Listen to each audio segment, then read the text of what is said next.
Good day everyone. So my name is Aljun Anyasco and I am your third reporter for today. So now we will discuss the linguistic changes and adaptations of modern English over time.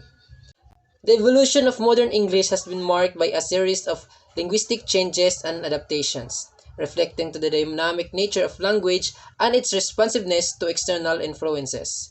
These changes have occurred across various aspects of language, including pronunciation, grammar, vocabulary, and syntax. So before the English language became as what it is today, it has undergone a series of evolution. It has undergone of changes and adaptations based on different aspects. So now we will explore what are these changes and adaptations that made the modern English today. So there are four major changes that occurred in the evolution of modern English. The first one is the phonological changes. Second is the grammatical changes. Third is the lexical changes. And the fourth is the syntactic changes. So first, let us tackle what is phonological changes. So sa maning phonological changes.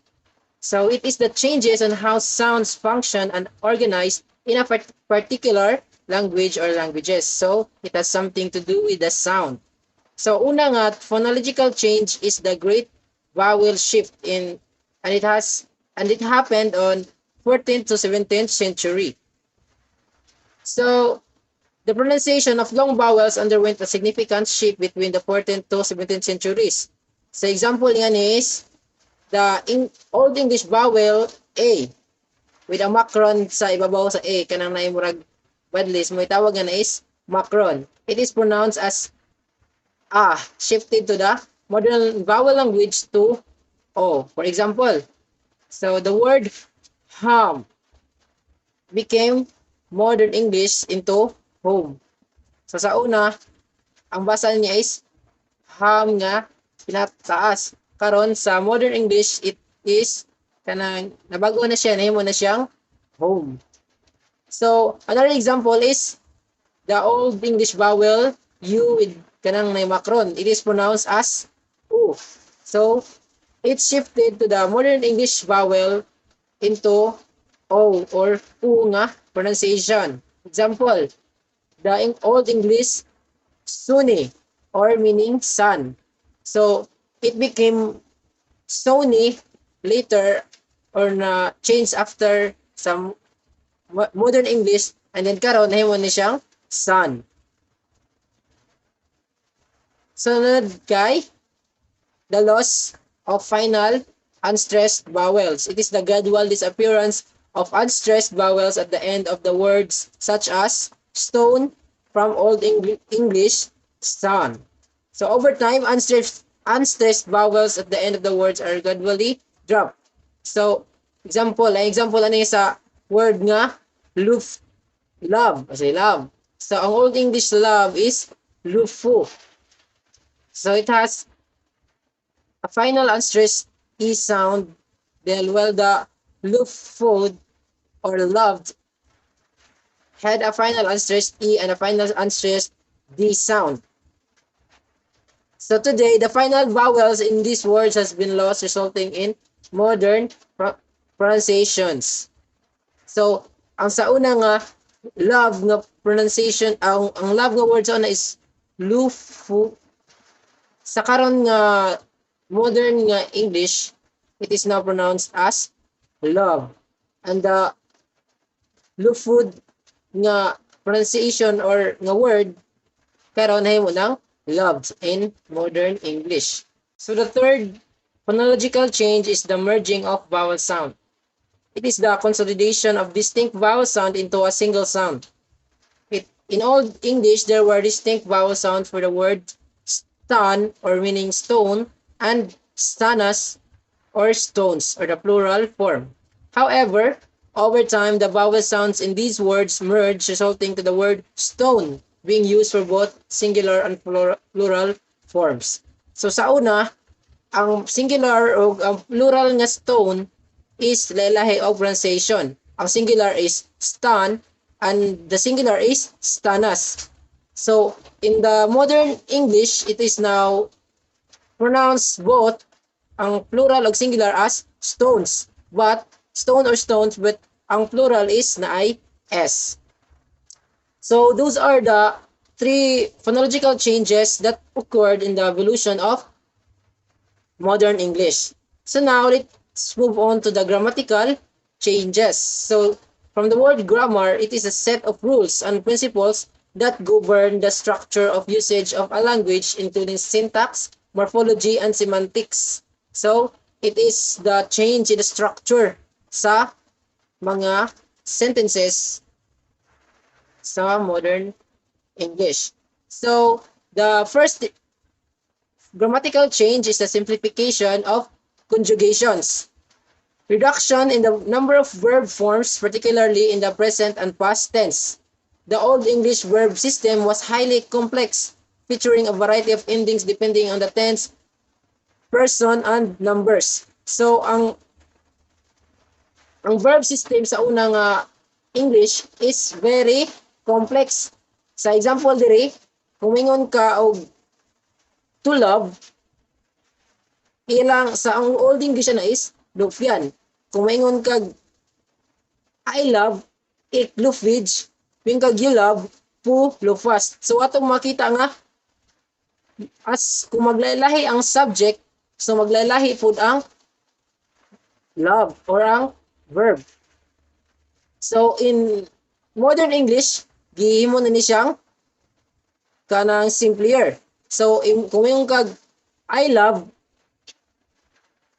the love na word is dili ma-change bisan pa mag-usab-usab og subject. For example, I love, you love, he loves. So ang word ni love is dili na ma-change bisan pag maglahi-lahi ang verb. So mo na ang simplification of verb conjugation. So the next is the loss of noun case endings. It is the elimination of grammatical markers that include the function of nouns in sentences. So the Old English nouns had distinct endings that indicated their function in a sentence, such as nominative, accusative, and dative. So these case endings gradually disappeared in the Middle English as are most entirely absent in the modern English. So example, ang word nga dior or ang meaning sa modern English is animal. So in Old English, the dior when used as a subject and as the direct object, it is still dior. But if it is used as indirect object, it is pronounced as diore. So sa una, kung maglahi-lahi ang role in a sentence, mausab pud ang iyang pronunciation. Pero sa karon nga modern English, wala na siya ni gi-apply. Gihimo na siyang simple or gitangtang na ang noun case endings nga maglahi-lahi ang ending based sa unsay gamit sa noun in a sentence. Nasabtan ba?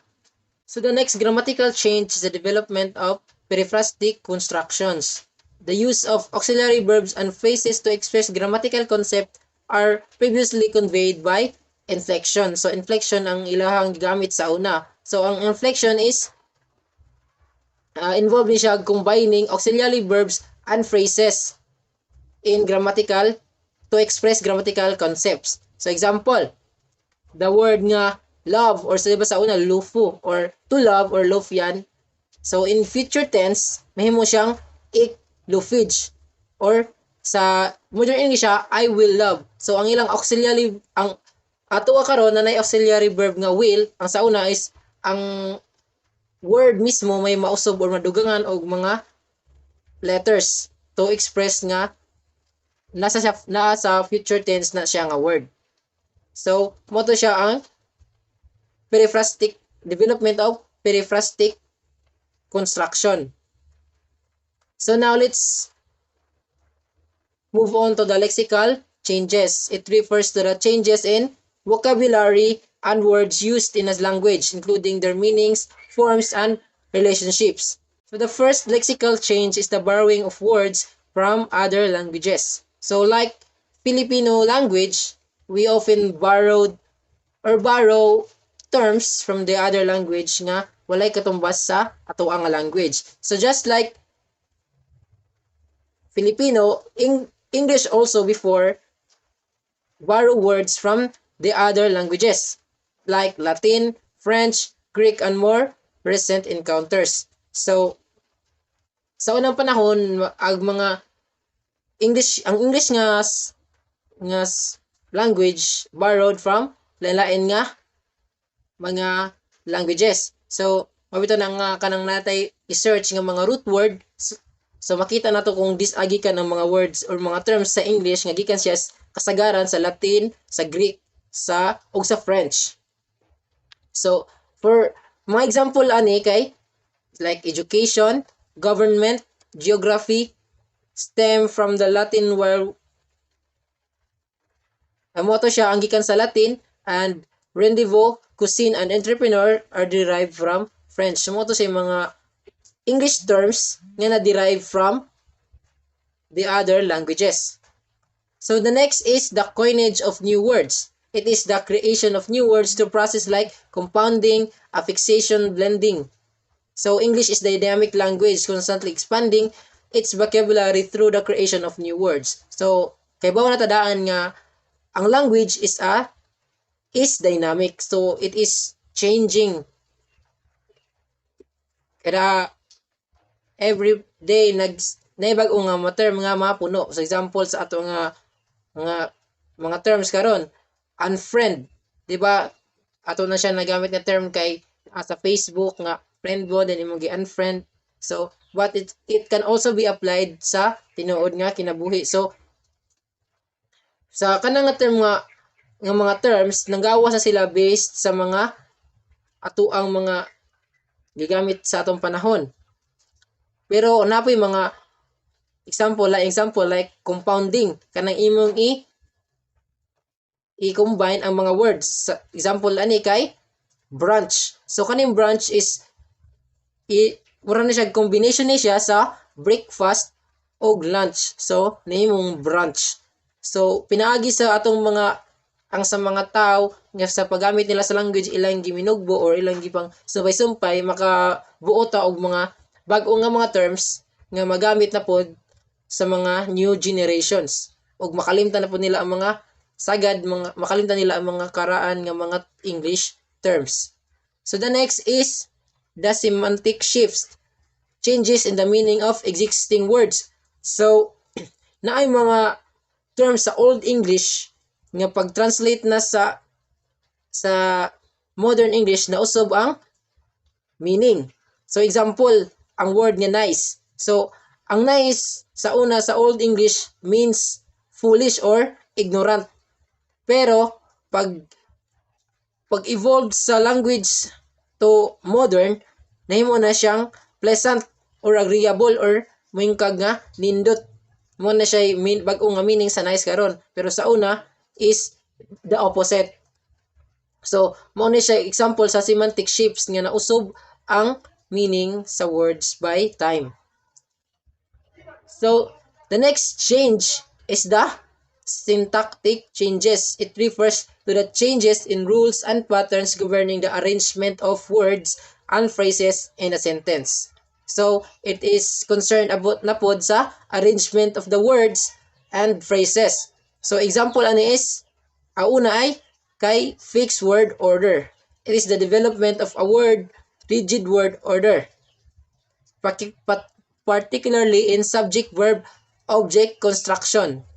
So the modern English has developed a relatively fixed word order with a subject typically preceding the verb and the object typically followed the verb. So ang modern English nanata karoy gitawag og fixed word order nga ang una ang verb, ang subject, verb din magsunod ang object.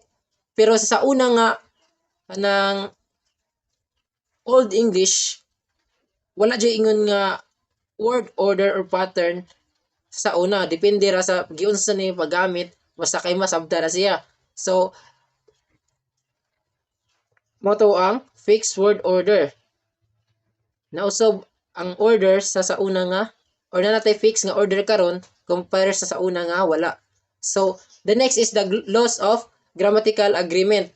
It's a reduction of in the requirement for agreement between subjects and verbs or nouns and modifiers. So it's the Old English na siya ang nouns are categorized into three genders: masculine, feminine, and neuter or neutral. So this gender assignment influenced the form of adjective and articles that modify the noun. Sa example, the word si man. So ang atuan ni nga kanang atuan ni siyang i-translate at sa atua is the man. Mo ni siya example sa masculine. Ang modifier niya kay si good man. Si goody man. So ang meaning ana niya gibutang og modifier nga good mo nang nimo siyang si goody man. So the good man. Pero kung sa ato ni siya sa body, sample, si you with or the woman.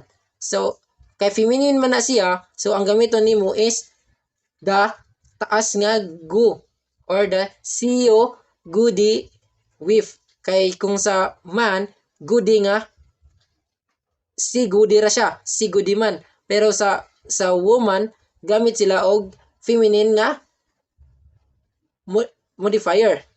Sample, see you goody with or the good woman. So karon sa ato ang modern English karon is wala na ta nag-apply nga ni kung woman or man mao ra gyapon ang ilahang modifier, dili mausab or walay mausab sa mga words. So the next is the rise of new sentence structures. So the emergence of new syntactic patterns such as cleft sentences and existential construction. So ang Old English kay wala jud na siya ingon nga kanang wala tong gingon niya, wala siya mga structure. Pero karon ang mga sentences is naanay mga structure like cleft sentences o mga existential. So ang cleft example sa cleft kay example kani nga word ay sentence nga John broke the vase. So kung imo ni siyang i-cleft, may mo ni siyang it was John who broke the vase. So naanay murag pattern. So ikaduha nga existential constructions kay sample kay there is a book on the table. So kung ato ni siyang ablayan og existential construction, mahimo na ni siyang there exists a book on the table. So nasabtan ba? So mo to ang upat ka changes in the evolution of modern English. So sa tong una, phonological changes, ikaduha, grammatical changes, third is the lexical changes, and okay, very good, the syntactic changes. However, there are also different factors that influence the change and adaptations of modern English. Example ay, una kay, contact with other languages. So like sa karon, atong i-compare sa karon, ang atong gi murag gi-merge ang language, ang English language sa ato nga language, example sa Taglish. So like sa una, so ang mga word food sa una nga tay gipang di ba dahil mga historical mga events nga mga nagisakop sila. So ang ilahang nga language is na merge food sa gigamit nga mga languages sa mga nisakop nila. Sa same sa ato pong gi-merge ang ato nga atong language sa lain nga language mo na nga nausob or na natin mga bag-o nga mga terms nga nahimo. Sunod is cultural shifts. So it is the changes in societal norms and beliefs have influenced the vocabulary and usage of English. So mo ito examples ato is kanang mga bag-o nga to nga mga terms karon sa Facebook nga unfriend, di ba? Sa una wala man gid na, so karon na natay bag-o nga term nga unfriend tungod sa societal norms or tungod sa social media nga atong sigamit karon. Next is the technological advancement. Mo ni siya ang so kanang naay mga bag-ong mga technology, bag-ong mga discovery, napoy bag-o nga mga puno nga mga terms sa English language. So daghan kay mga example nga na nga mga unay bag-ong discovery na bag-ong nga mga terms, of course nga mapuno sa English language. Next is the literary influences. So very common kay ni nato nga mga Filipino or nato karon nga we are influenced by the literary pieces nga atong mga kita or atong mastudyhan from the various mga authors. So example na mga works ng William Shakespeare. So usahay kanang maghimo tag ato ang own nga mga literary works ma-influence ta kung giunsa nila paghimo og we tend to copy on how they create or construct their works. So with that ma-influence pod kung unsaon nato paggamit or unsay mga terms nga atong gamiton nga mga English. So the next is the geographical dispersion. So same nato sa Philippines na ay murag distinction ng ato ang English or sa paggamit sa English sa lain nga mga English speakers nga mga country. Kay there are mga terms nga sa ato lahi ang meaning ug sa ilaha didto lahi pod. Example, the word nga salvage. Sa ato nga English, ang salvage is something nga patyon. Well, the other countries, ang meaning sa salvage is to save someone. So, inga mo na example sa geographical dispersion nga mausob ang meaning based kung asa mo nga lugar. Sa ato ang sa Philippines, ang salvage nga term is mo na siya nga gamit mo to nga ang kanang naay something nga naay patyon. Kung sa other countries, it is originally means nga to save someone. So, those are the other factors nga naka-affect sa evolution sa modern English. The evolution of modern English continues today with ongoing adaptation to reflect an ever-changing world around us. Language is dynamic, so mag-usog-usog gid ang language, constantly evolving and adapting to the needs of its speaker. As we embrace new technologies, we encounter new cultures and express new ideas. The language we use will continue to transform, reflecting an ever-changing tapestry of human experience. So that would be all for the linguistic changes and adaptations of English or modern English over time.